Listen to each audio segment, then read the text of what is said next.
Sometimes when you are creating a Scratch project, it doesn't do exactly what you think it should be doing based on your code.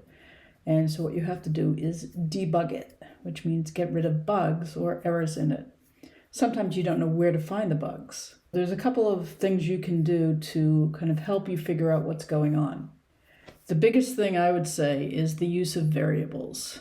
So we've got the score variable in this recycle game. So if you recall, the recycle game works the way where you have items show up and you have to drag it onto the correct sprite for what you should do with it. Recycle, compost, or throw it in the rubbish. And you'll get points, but if you put in the wrong one, you'll lose a point. And you also have a timer. We can keep track of the score, and if we look over here at our variables, we have 3 variables: the score, the second counter, and the random number. Just for the sake of creating a bug, I'm going to remove this block here, this set the second counter back to 0, and this is when I'm changing my costume. So we have a counter. The second counter goes from 0 to 5. Once it hits 5 down here in the if it's 5, then we subtract 1 from the score and we change the costume again. The user has 5 seconds to pick the right sprite to drag it onto, otherwise they'll lose a point. This should mess something up, probably with changing of the costume. So let's just see how that affects it. Let's just say let's leave it for 5 seconds. I've lost a point, but now I can, okay, I've still lost a point. So now our points don't seem to be working.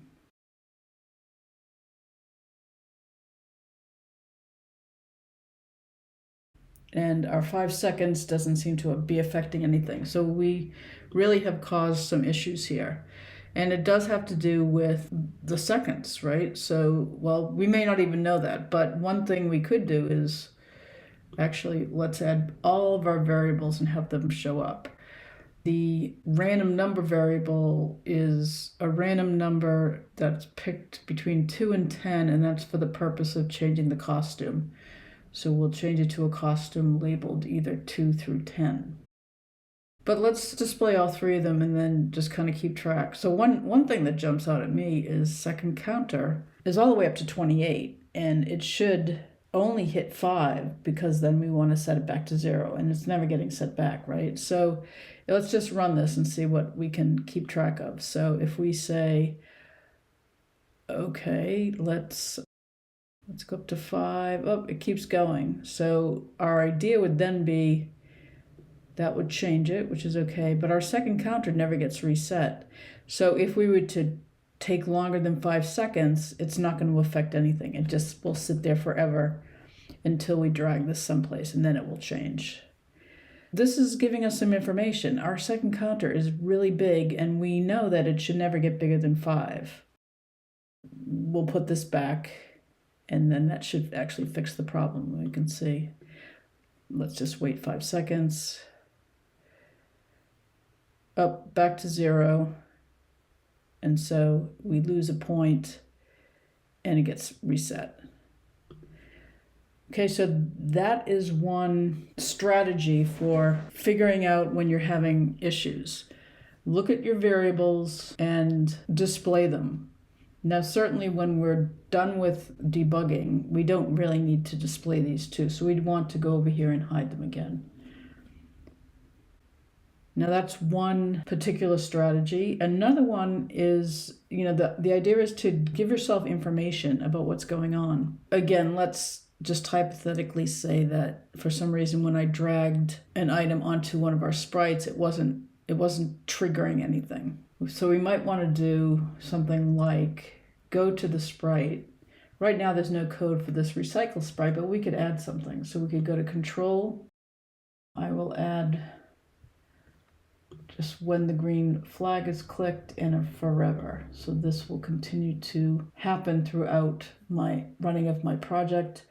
I'm going to add an if block, and I'm going to add sensing, and we've got it for the item. I'm going to add it here for recycle. So I'm going to kind of reverse it and say, well, if the recycle sprite is touching the item, which would happen if I drag it on top of it, then, let me go back to recycle. Then what I can do is I can go to looks and say something. So I might say item is touching recycle. So now let's try this. So we could say item is touching recycle. But that gives us just a little bit more information. So we know that, yes, it's catching that information that it's touching the recycle. And what we could do is we could do the same for the other sprites. And rubbish. We'd certainly want to change what it says. So for the compost, I'd say compost. And this one would say rubbish. So now we could go back and items touching compost, items touching rubbish, items touching recycle. This just gives you a little bit more information that might help you debug in a situation. Use the fact that your sprites can actually say something when certain events are triggered. Now that I'm done with these, so let's say we had an issue, I figured it out. When I'm done with it, I would just remove these by dragging them outside of the space. Okay, so once you've debugged, always get rid of the extra code because you don't need it. And then the last thing we might do is go to item, and let's say for some reason I moved my sprite and I want to get it back. Now I can drag it, but another thing I can do is I can say, I want to go back to the middle, click on it, it will go back to the middle. So you can drag out blocks that you want to run that will affect how things look within your project.